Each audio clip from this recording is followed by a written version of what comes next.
Well, a very warm welcome to Kathy Veel. Now, Kathy, we'll start at the end rather than the beginning with your story.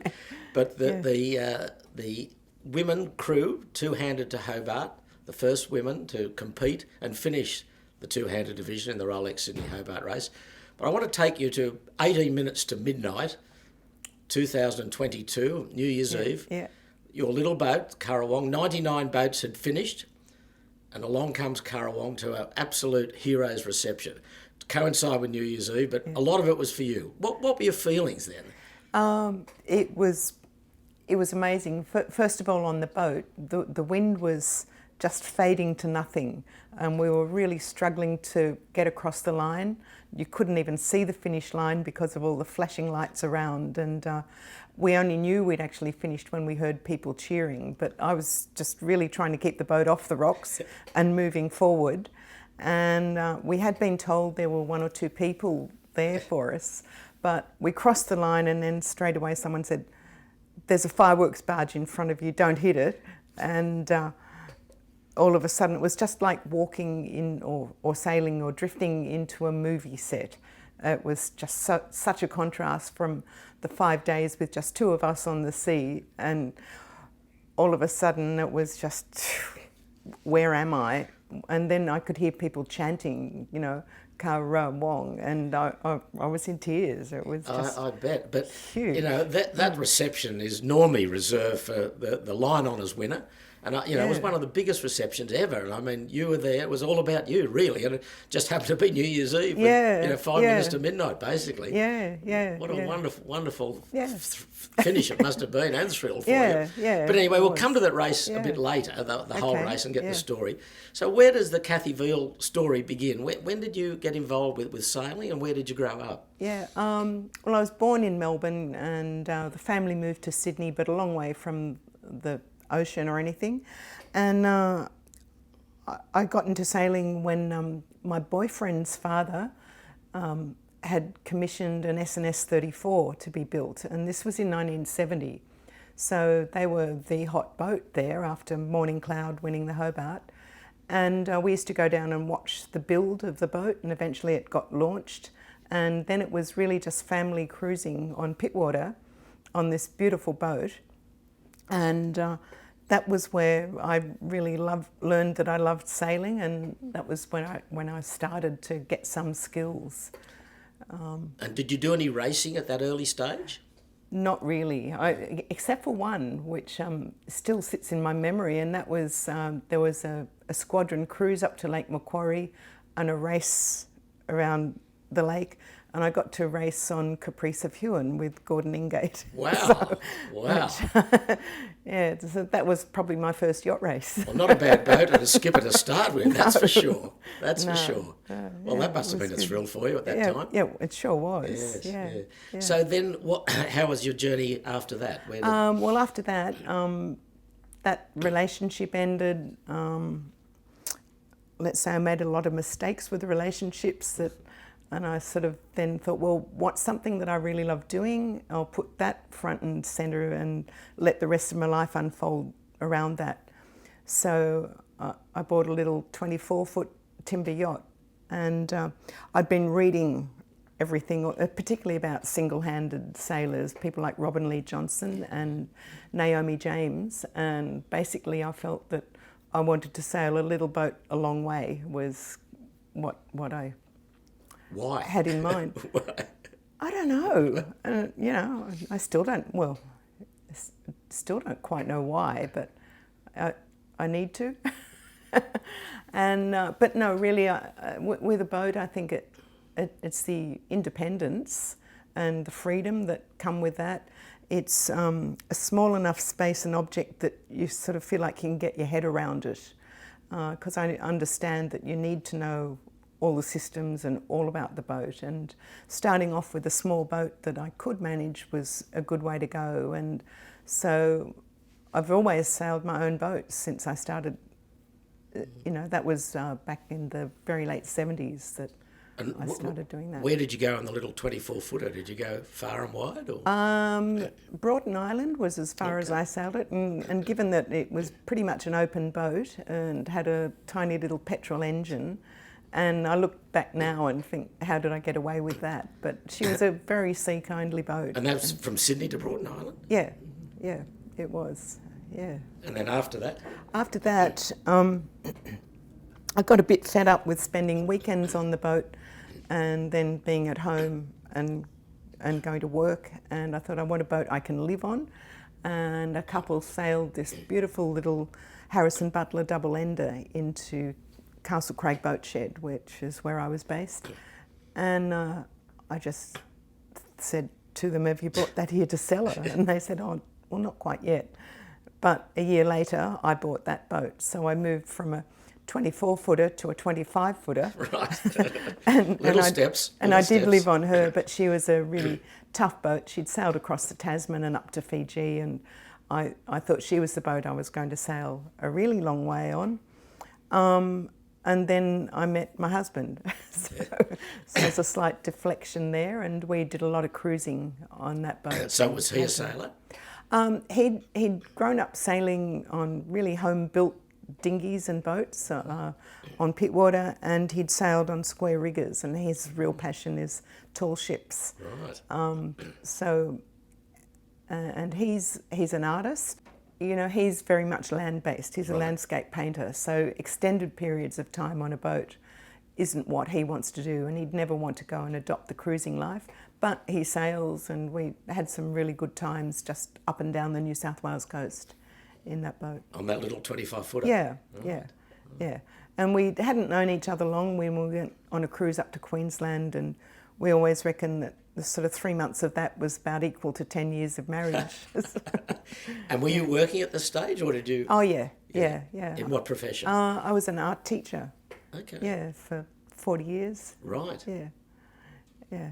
At high schools or yes, tech? at high schools, first of all in Sydney, and then around 1991 we had a young son by then, and we needed to move to a bigger house, so we ended up moving up to the Blue Mountains and had to sell Quest, the boat, and so sailing was put on hold for some time, and I got very much involved in being a mother and a teacher and managing what we had up there. Right. Yeah. So how did you get back into it?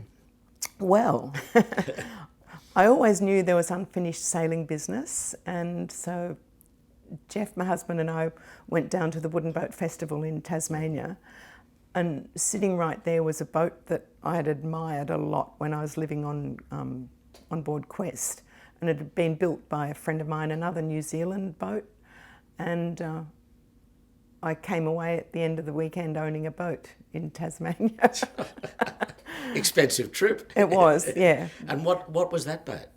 She was called Quintet. She was a Bill Mitchinson was a New Zealand designer. He's hardly ever known, but it was launched in '69. It was double diagonal Cowrie with a flat bottom, and a lot like the Lotus type designs. They're sort of very much in the same tradition. But she was a real trailblazer, and how long was she? 30 feet, and she'd done the is it Whangarei to Noumea race? Yes, that's right. Yeah. And in that race, she did 211 miles in a 24-hour period. So, which I'm glad I wasn't on board. Yeah, quick downwind. Yeah, she was, and so she was a great little boat. And I kept her in Tasmania for 10 years. Oh, right. And so how did you manage that if you're living in Blue Mountains and then well, school holidays and weekends often. And what I found was that the costs of keeping the boat in Tasmania will offset the airfares of getting there. And it was actually a really good thing to do. I had a network of friends down there as well, and the boat facilities are fantastic down there. And you did a lot of cruising? Yeah, in the Channel and around Bruny Island. And beautiful place to cruise, isn't it? Absolutely. Yeah. So we keep going. We've got a 30-footer. In Tasmania. Yep. Where do we go from there?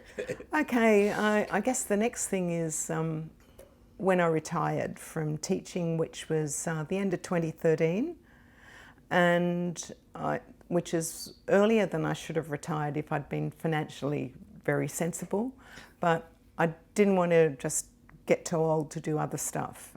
So I made a condition for myself, which was if you retire early, just say yes to whatever opportunities open up and see where it takes you.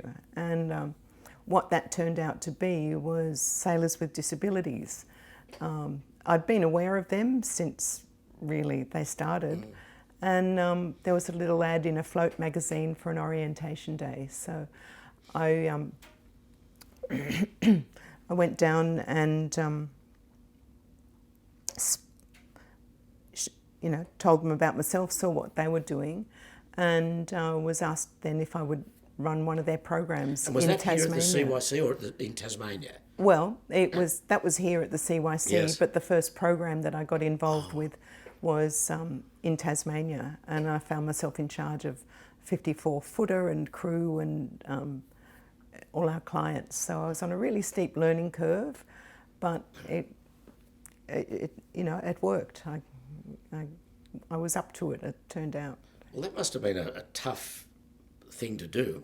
Tough in the nicest way, with sailors with disability. I mean, how did you manage through all that? That was a big exercise, I'm sure. It was. There's actually a whole background to that too, which we hadn't covered, of when I got involved in racing on bigger boats and, the whole women on water thing, and as a co-skipper and a navigator on that. So I'd had some experience, and I'd had a Yachtmaster offshore certificate, but it had been quite a long time since I'd used those skills. But I think it's just, how did I manage it, you asked? I think it was just a matter of sort of trusting yourself that you can do it.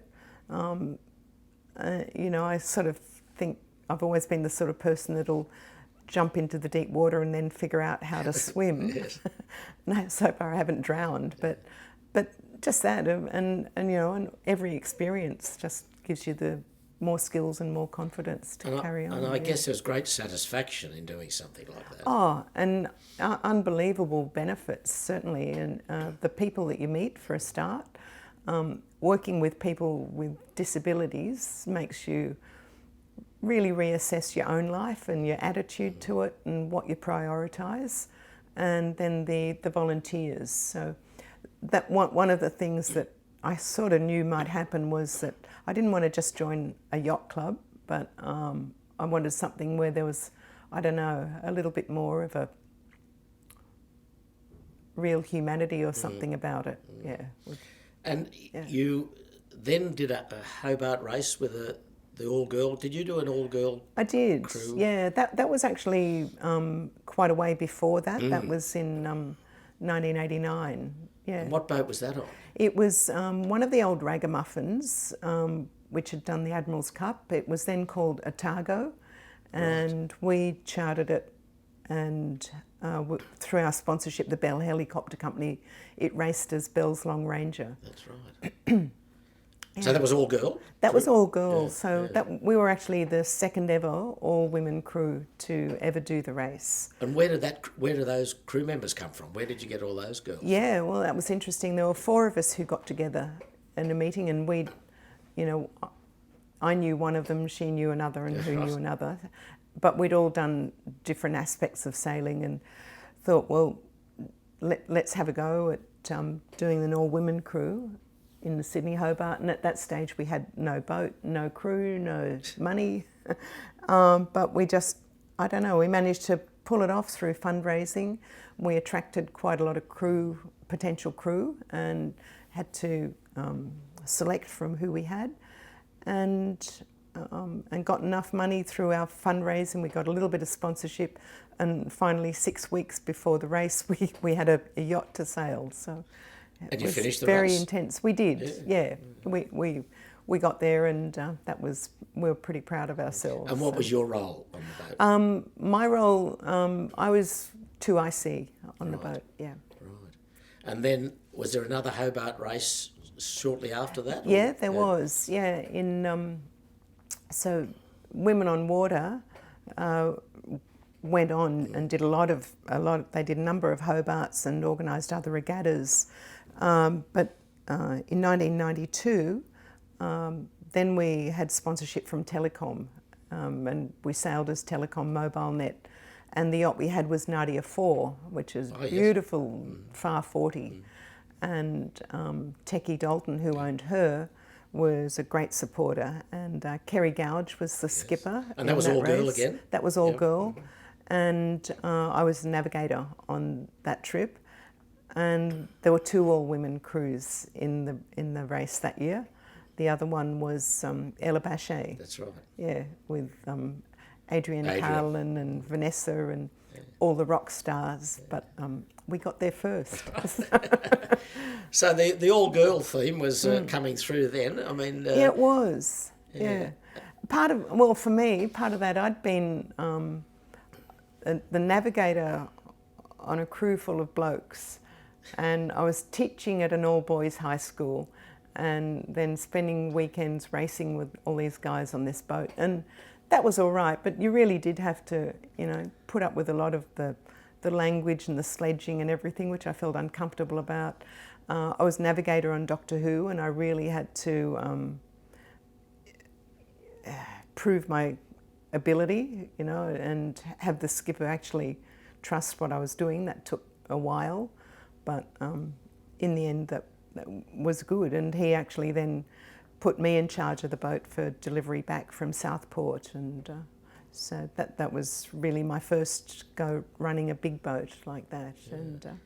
And are you still involved with Sailors with Disability? I am, which is now called the Making Waves Foundation. That's right. And I'm a volunteer skipper with them. And what's the involvement there for you? Sails out of Sydney, day sailing for our clients, and then we take the boat up the coast in winter. So there are passages there, offshore passages from between Sydney and Mackay, and delivery trips between Hobart and Sydney again. So lots of opportunities to work and mentor new crew members, and keep providing a wonderful experience for people and adults. And a difficult question, I guess, how severe are the disabilities of the people that you take out there? Look, they range from sort of being somewhere on the maybe autism spectrum for some students, which means that their communications are really, really limited, and their ability to respond to people is limited. But even for them, if they can just spend a day feeling like they're part of a team, that's what we aim for, and you really do see a change in that. And then at the more extreme end, I guess, of physical disabilities, we have paraplegics who sail with us and have done offshore passages, blind crew members, and amputees, and yeah. It's a huge responsibility for you it is, guys. I know. And how many on the boat, able-bodied people would be on the boat when you sail a 50-footer, for example? Well, our crew number normally is 6, but within that 6, some of them may have disabilities too. So provided they can perform their role as a crew member, the disability is not necessarily factored in as something that needs to be compensated for, let's say. Yeah. And have you ever run into, really severe conditions when things didn't turn out too well? What, on any boat? Well, no, on disability boats more.